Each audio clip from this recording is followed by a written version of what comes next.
Buenos días, buenas tardes a todos, a todas. En este último nodo, el nodo 6, nos encontramos para trabajar las perspectivas semióticas contemporáneas, el diseño agentivo, y vamos a tomar como un autor, no es es un autor fundamental, pero no es el único, lo vamos a tomar como una especie de paradigma, digamos, a Juan Carlos Mendoza Collazos. Esta materia se llama Semiótica y Cultura Visual y pertenece a la licenciatura en Diseño Gráfico de la FAPIT. Bueno, hoy trabajamos entonces el nodo 6. Recordemos que hemos pasado por una serie de nodos que son en realidad derroteros desarrollados a partir de la planificación un poco del programa de la materia, que es ajustado, que es bastante preciso en función de contener los temas y los desarrollos más notables e importantes, los más relevantes para el campo de la semiótica y el diseño gráfico. En el nodo 6 vamos a trabajar sobre las perspectivas semióticas contemporáneas, el diseño agentivo, yo había colocado a Peña Casalias, también tiene un texto muy interesante, y a Mendoza Collazos. En principio, el temario de la presentación tiene que ver más que nada con los principios de la usabilidad. Vamos a empezar por ahí. Luego vamos a ver dos casos más de diseños experienciales, sobre todo el caso McDonald's y el caso Nestlé. Y finalmente pasaremos a la semiótica contemporánea, haciendo foco en la semiótica agentiva, considerándola como una suerte de pragmática en profundidad o desarrollada, digamos, para el diseño en particular, y algunas reflexiones finales sobre la materia en general también. Primero vamos a escuchar una especie como de un pequeño video de Instagram que habla acerca de la usabilidad. Es interesante que lo consideremos porque el pasaje, digamos, el cambio de paradigma que estamos sugiriendo en este último nodo es de vital importancia que lo consideremos.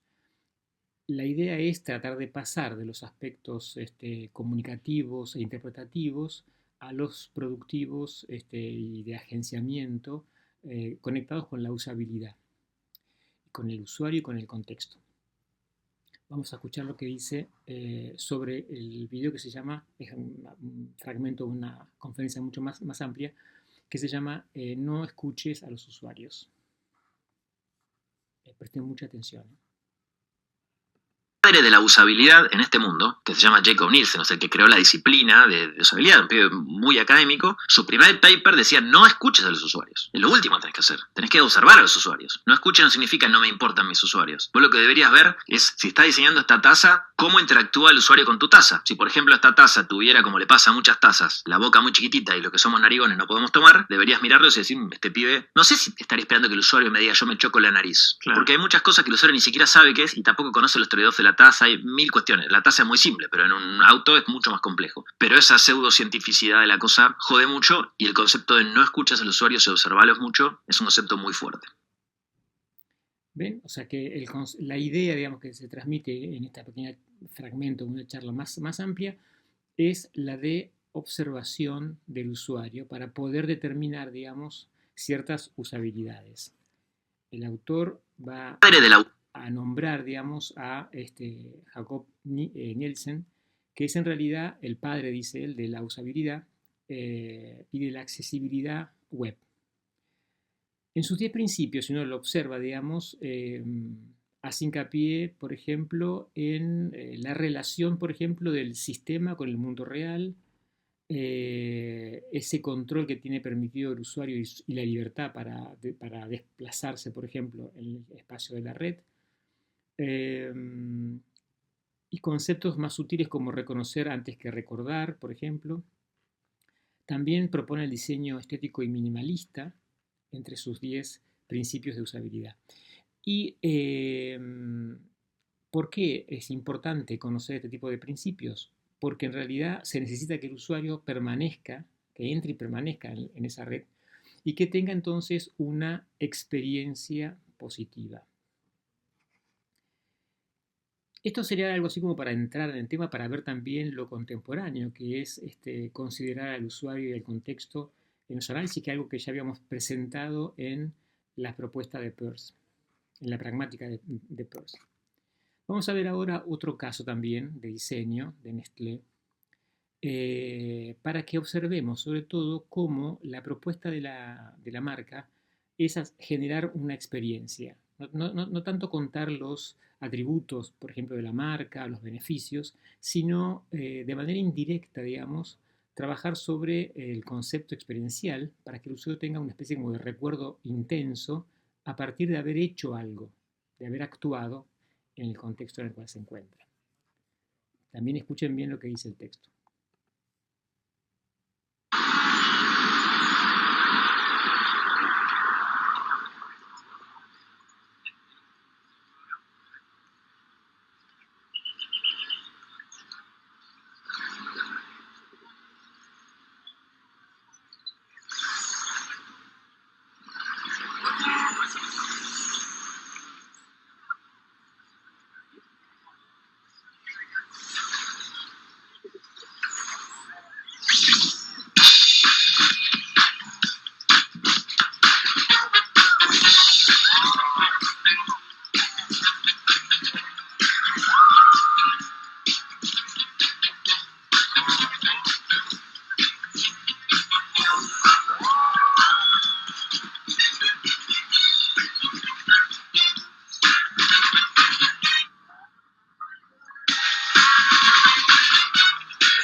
Este es un caso también parecido al que comentábamos antes en relación a la generación de una experiencia desde la marca. Veamos ahora otro caso. Este caso es de McDonald's y me pasó este material la profesora María Emilia Cataño. Lo encontró, le pareció interesante, sobre todo porque, creo yo también, porque el diseño aparece como negado de palabras y de imágenes, solo quedan superficies de color. Un poco esos paneles que se quedan en la calle, digamos, no tenían ningún tipo ni de tipografía ni de imágenes, solo era un cartel, un plano de color expuesto en la calle. Pero la apelación no iba a ser ahora a la parte física, sino a la parte olfativa en particular. O sea, va a trabajar sobre el concepto del olfato. Miren también qué interesante y escuchen también lo que dice el texto.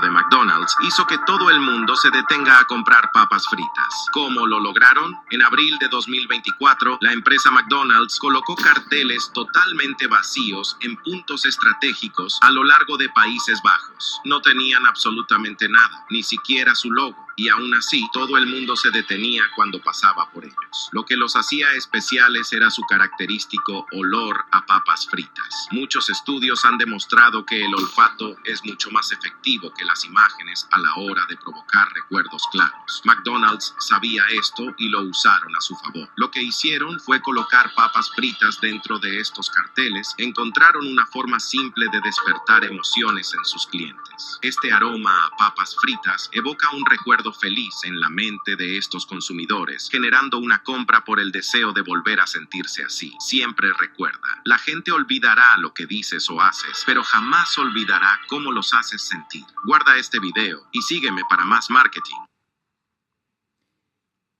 Bien, me pareció muy interesante, sobre todo cuando conectamos estas propuestas con lo que estábamos trabajando de Gonzalo Abril, cuando él hablaba acerca de que no consideraba muy acertado pensar que en nuestro siglo, nuestro momento, digamos, era sobre todo el de las imágenes.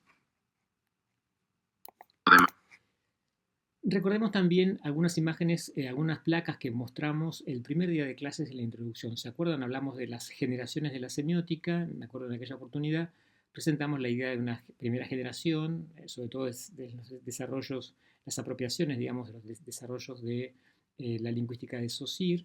Hay una segunda generación donde empiezan a aparecer también la figura del lector, la figura del pacto que hay entre el lector y la escritura, por ejemplo. Y la tercera generación que aparece ya después del postestructuralismo, con los aportes también de la semiótica cognitiva, la mezcla con otras disciplinas como la psicología social, y también aparece la figura del contexto y de las circunstancias enunciativas. Y habíamos comentado también en aquella oportunidad que aunque los textos no aparecía esta división triádica bastante didáctica, digamos, de, los, de las generaciones de semiótica, podríamos ir pensando en una cuarta generación. Esta cuarta generación puede tener sus orígenes en el 2020 en adelante, pero colocamos la fecha de 2015 justamente porque tomamos a Mendoza Collazos como uno de nuestros autores, que va a hacer un estudio de consideración a partir de esa fecha, lo que se había trabajado antes en la semiótica, sobre todo conectado con el diseño, y lo que se va a trabajar después. Aquí aparece sobre todo el tema del cuerpo. O sea, uno de los elementos que va a cambiar, digamos, en este último tiempo va a ser justamente la consideración del usuario, del contexto, pero sobre todo también del tema del cuerpo.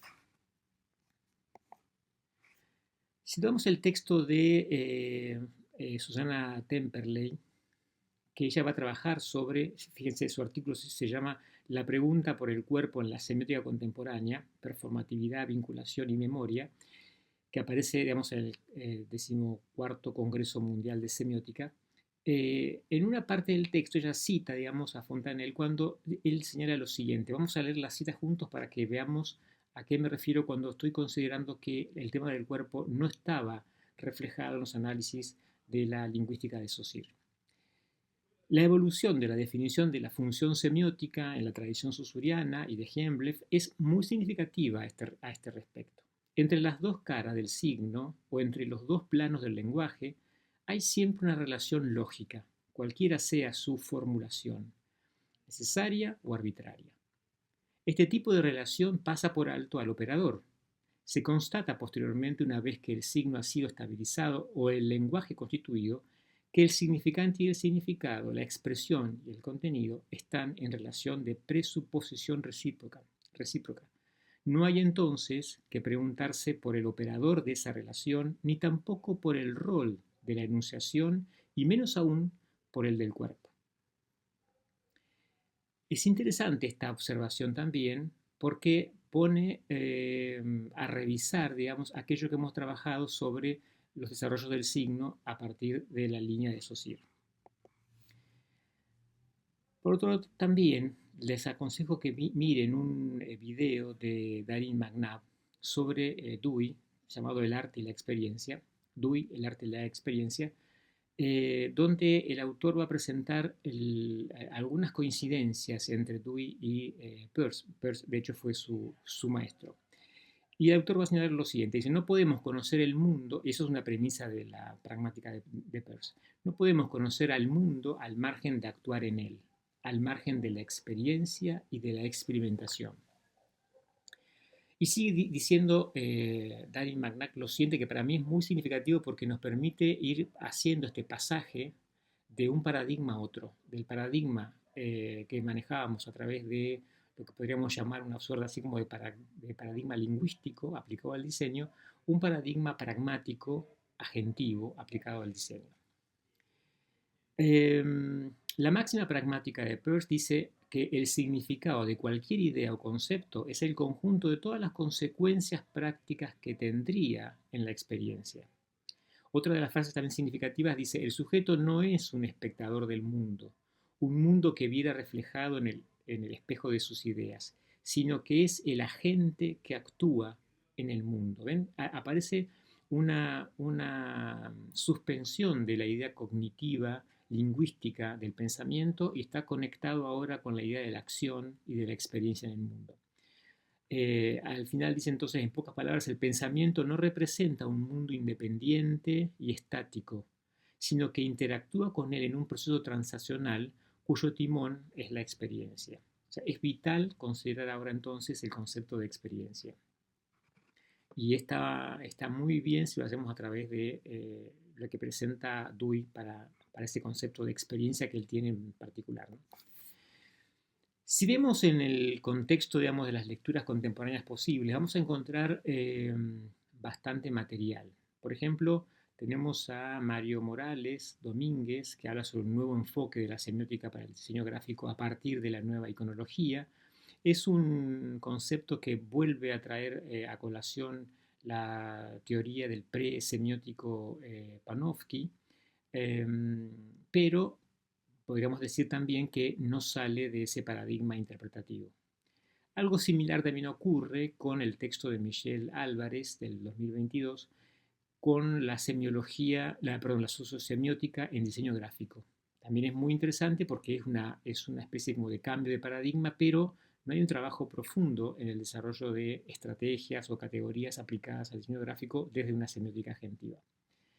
También es muy interesante los aportes de Nicolás Peña Callazas en 2020 en un texto llamado El diseño gráfico más allá de la experiencia visual óptica. Recordemos que este concepto de oculocentrismo que también va a manejar de algún modo Gonzalo Abril nos hace reflexionar en torno a que la mirada y la imagen no son elementos de un componente único, sino que en realidad están como compuestos por elementos diversificados de la experiencia.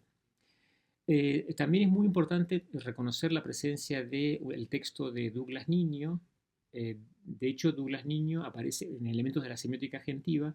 Él aparece también como un mentor para Juan Carlos Mendoza Collazos, porque juntos van a trabajar también y van a hacer desarrollos e investigaciones en relación con la necesidad del desarrollo de una semiótica agentiva. Fíjense que el texto de Juan Carlos Mendoza Collazos se llama Semiótica del diseño con enfoque agentivo.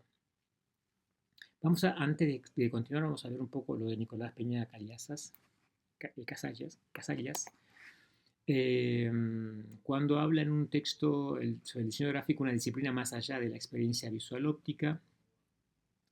Hay una cita de él donde dice lo siguiente en la página 111. Una visualidad amplificada conlleva a que la noción del acto comunicativo en el campo trascienda o acaso anteceda a la transmisión de conceptos y proposiciones, esto es, que sobrepase el afán de proponer únicamente sentidos en el ámbito del lenguaje lingüístico y repare con mayor ahínco en la producción y o difusión de experiencias expresivas o afectivas que son de una naturaleza primordialmente inconsciente, preconceptual y corporal. Fíjense que estamos trabajando con el pasaje diríamos, de ciertos conceptos proposicionales a otros conceptos no proposicionales, que tienen que ver más que nada con el hacer, por ejemplo, con la acción, con el cuerpo. Por eso él propone una suerte de visualidad amplificada que tiene también sus implicaciones. Por ejemplo, la consideración del cuerpo como la génesis de la experiencia creativa e interpretativa,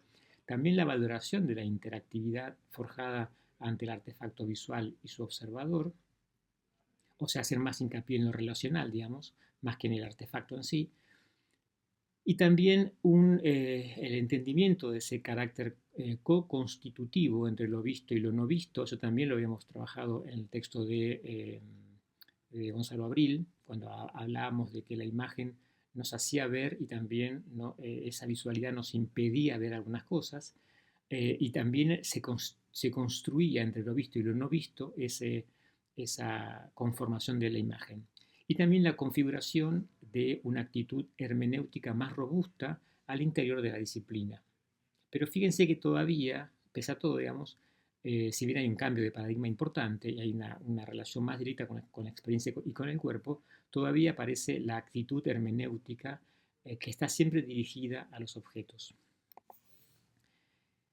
Vamos a trabajar, digamos, ahora con un material de Juan Carlos Mendoza Collazos.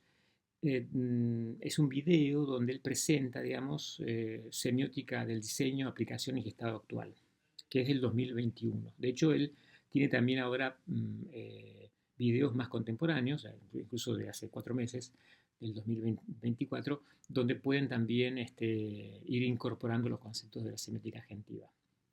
Él en esa conferencia, ahí este sería como su temario, va a hablar acerca de un poco los desarrollos del diseño hasta el 2015, que es cuando él hace un estudio para su doctorado, las aplicaciones que van a tener algunos estudios avanzados sobre el diseño agentivo, y luego la semiótica que se va a ver, digamos, después del 2015, que va a ser justamente esta semiótica agentiva. Y finalmente va a hablar sobre los diferentes aportes de las diferentes disciplinas sobre el estudio de la semiótica y el diseño. Él sostiene 4 ítems que son para él fundamentales, que surgen de ese estudio de investigación sobre cómo la semiótica ha tratado al diseño. Entonces advierte una serie de elementos que tenemos que repensar. Primero que se hace mucho hincapié, los estudios de la semiótica aplicada al diseño hacen mucho hincapié en las descripciones de las formas. Va a trabajar mucho con el objeto, digamos, ¿no? Pensemos como nosotros también hemos trabajado mucho con los objetos, con el diseño, con las piezas de diseño en particular. También centra en los aspectos comunicacionales. Eso también lo va a mencionar Ledesma cuando ella presenta esta crítica respecto de hacer esa conexión tan directa entre el diseño gráfico y la comunicación. Y porque además también hacer mucho hincapié en la comunicación parece que forjaría la idea de que la semiótica solamente va a trabajar sobre la aportación de un sentido lingüístico de esa pieza, por ejemplo, o un concepto, digamos. Pero pensemos que el concepto que estamos trabajando ahora, las ideas que estamos trabajando ahora, están ceñidas al concepto de experiencia que comentábamos antes con Dewey. También señala que el uso de la terminología de la lingüística aplicado al diseño también es inadecuado. Eso también nosotros hemos hecho mucho hincapié en términos como, por ejemplo, la retórica, significante y significado, que son aplicaciones de las cuestiones lingüísticas en semiótica o en semiología, y las hemos trasladado, las hemos extrapolado al campo del diseño. Entonces él señala que ese trasladar tan directamente no es beneficioso para el diseño gráfico o los diseños en general. Y porque además también hay una concentración más en los artefactos, o sea, en los objetos, como puede ser el resultado de una producción, como una pieza de diseño gráfico, como un diseño industrial o como una prenda, en el caso de lo textil, más que en los usuarios. Se hace más hincapié en los artefactos que en los usuarios. Esos son como los 4 ítems que señala para considerar la semiótica hasta el 2015. A partir de ahí, él indica la importancia de los textos desarrollados en el 2015 por Douglas Niño, y también por los propios. Y también nombra a Sommerson, que es en realidad su director de tesis de doctorado en ese momento.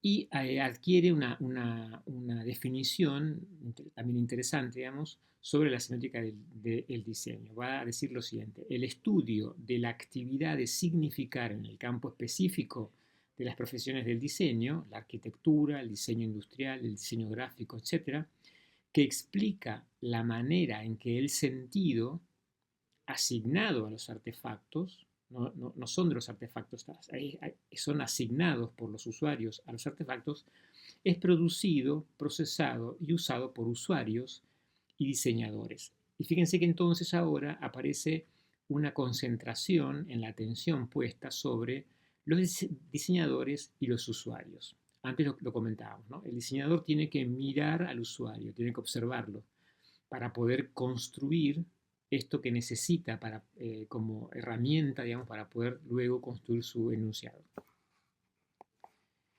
Y entonces aparece, dice él, en ese momento una guía, como una suerte de manual, con las condiciones de significancia en artefactos en uso, que tiene también sus aplicaciones. Ahí se ve como una especie de diseño de pieza gráfica, que se puede descargar de la red también, donde se ven las diferentes aplicaciones, ¿no? Se desarrollaron, por ejemplo, para aplicar en portatijeras, en jaboneras, en tabletas electrónicas, en sitios web. Hoy hablábamos también de la usabilidad, en libros y catálogos, lo que sería una suerte de diseño también editorial, espacios comerciales, colecciones de moda, lo que también tiene que ver con la indumentaria, vehículos concepto, marcas comerciales, ciclo parqueadores, exhibidores y museografía también.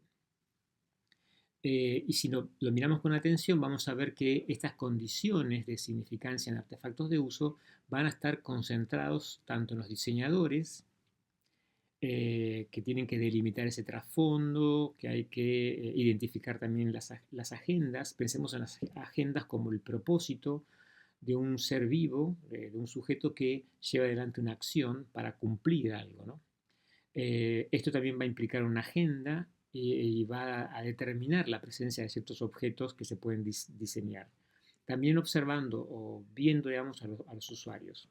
Aquí vemos también los diferentes pasos, por ejemplo, las condiciones de resolución agencial, las condiciones de aprehensión de metas, en fin, hasta llegar, digamos, a los resultados, con las características que también tiene el artefacto. Bien. Lo que me parece muy interesante en estas propuestas es que primero hay una semiótica que se aplica directamente al diseño, que se concentra en los diseñadores y en los usuarios a través del desarrollo de una experiencia de la cual va a extraerse información para la construcción de los artefactos. Y eso creo que es importante para generar, digamos, estrategias, conceptos, categorías que sean mucho más propicias al campo del diseño.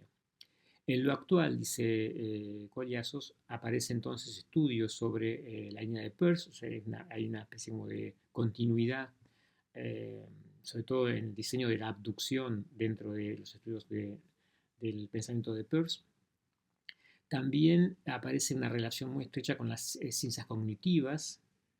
También pensamos que estas ciencias cognitivas no son solamente, o neurociencias no son solamente de la mente, sino son del cuerpo en general, digamos. Aquí también nombra unos conceptos que son de su tutor de doctorado, de Sommerson, que tienen que ver con las 4E, encarnada, incorporada, representada y expandida, que son tipos de cogniciones, y también el concepto de engranamiento material, o lo que él va a llamar también una semiótica agentiva material. Esos serían los enfoques más contemporáneos, lo actual, digamos, ¿no?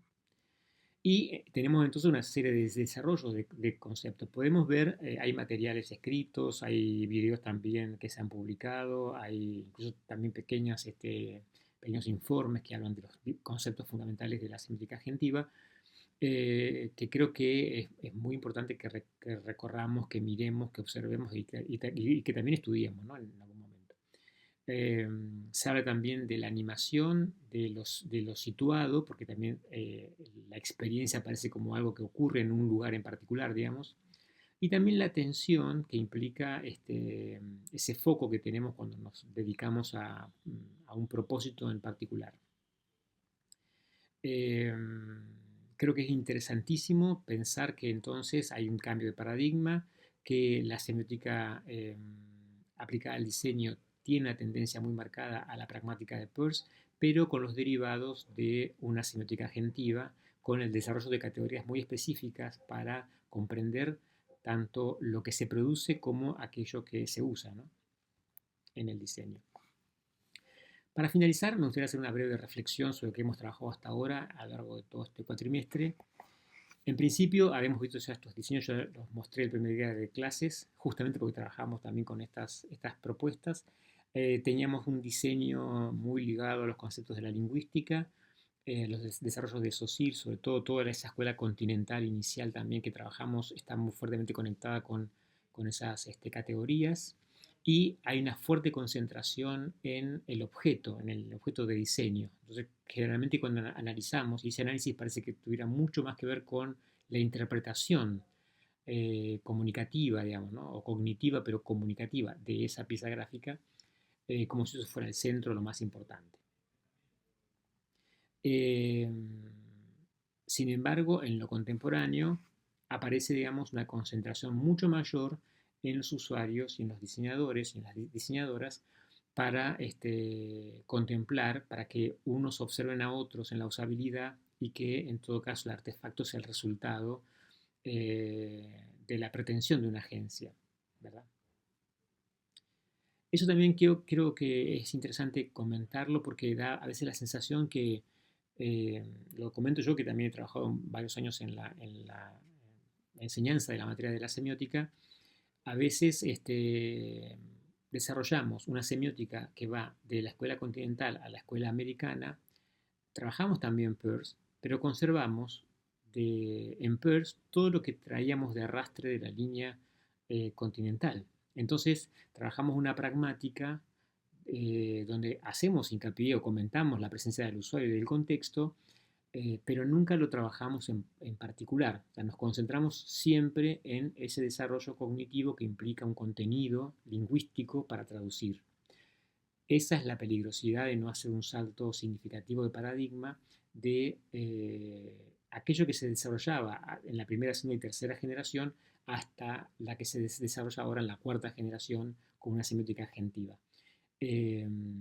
Tenemos que hacer hincapié ahora entonces en el usuario de verdad, en el usuario y en el diseñador para dejar de concentrarnos en el objeto, en el artefacto, digamos, y además también para restarle esa importancia comunicativa lingüística que tenía inicialmente. De manera tal que esto que hemos desarrollado nosotros, que son esas propuestas sintácticas, semánticas y pragmáticas, que tienen la intención de un desarrollo sobre una semiótica agentiva, deberíamos incorporarlo y sumarlo también a un pasaje, digamos, a una semiótica agentiva que propone, digamos, acciones sobre el diseño industrial. Fíjense que ahí se nombran incluso también en la gráfica en azul, se ven, digamos, incluso qué objetos ya se han trabajado sobre el tema de la semiótica agentiva. En el diseño gráfico aparece, por ejemplo, el sitio web y aplicaciones, libros y catálogos, marcas y comerciales, también para arquitectura y también para moda. De este modo, lo que hemos intentado hacer con la cátedra es trabajar de algún modo una separación de las diferentes disciplinas, como la historia o la psicología o la antropología o la filosofía, determinando una especificidad de la semiótica, a su vez esta semiótica conectada con una cultura visual, y a su vez también esta cultura visual pensarla conectada con el diseño gráfico para tratar de comprender el diseño gráfico como una experiencia conectada también con la pragmática de Peirce, que además también en la complejidad de lo contemporáneo pasa de ser un oficio a una disciplina y de una disciplina a una interdisciplina por el entramado que va a tener con otras disciplinas de las cuales se va a ayudar. Y también no perder de vista el enfoque que había dado Ledesma en su momento, entre otros autores, sobre la consideración del diseño gráfico como una práctica social significativa. Pueden entonces revisar, hay mucho material multimodal para revisar y para profundizar, pueden seguir trabajando. De hecho, consideramos que la materia, digamos, es como una suerte de aporte, de inicio, pero que seguramente a lo largo de la carrera van a poder continuar trabajando, incorporando, sumando elementos en esta dinámica tan interesante que es comprender desde un punto de vista cognitivo los desarrollos que a veces se dan de manera intuitiva, ¿no? Tanto en la comunicación como en ese acto performativo que implica la generación de artefactos. También recuerden que tienen bueno, y el impacto social que eso genera. También tienen entonces acceso al material a través de las redes, del QR. Recordemos dejar todo en orden y finalizamos entonces con este nodo 6. Han sido muy amables. Nos encontramos en clase.